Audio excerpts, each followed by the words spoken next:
করেছিলেন। এখানে তিনি শহীদ হয়েছেন, তার রক্তের সাথে, তার মাংসের সাথে, পরিবারের সাথে চট্টগ্রাম ওতপ্রোতভাবে জড়িত।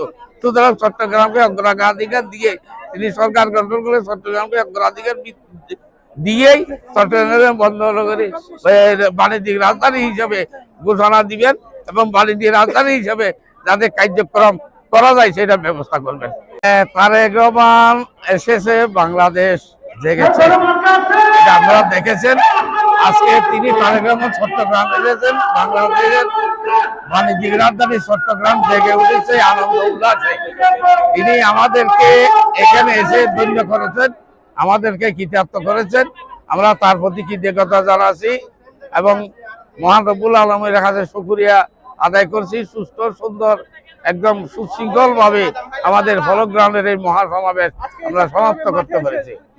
চট্টগ্রামের মাঠে তিনি বার্তা দিয়েছেন, এখানে তিনি সরকার গঠন করলে দানের শীষে ভোট দিয়ে মানুষ যদি আমাদের প্রার্থীদেরকে জয়যুক্ত করেন এবং যদি সরকার গঠন করেন, তিনি বাংলাদেশের প্রত্যেক গরিব পরিবারের ফ্যামিলিদেরকে ফ্যামিলি কার্ড দিবেন এবং কৃষকদের মধ্যে কৃষি কার্ড দিবেন, এটা তিনি ঘোষণা দিয়েছেন।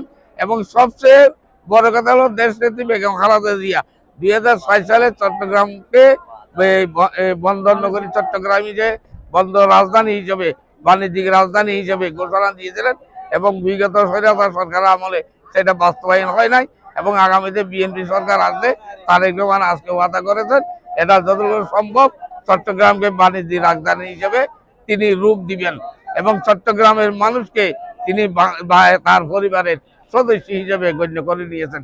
যেহেতু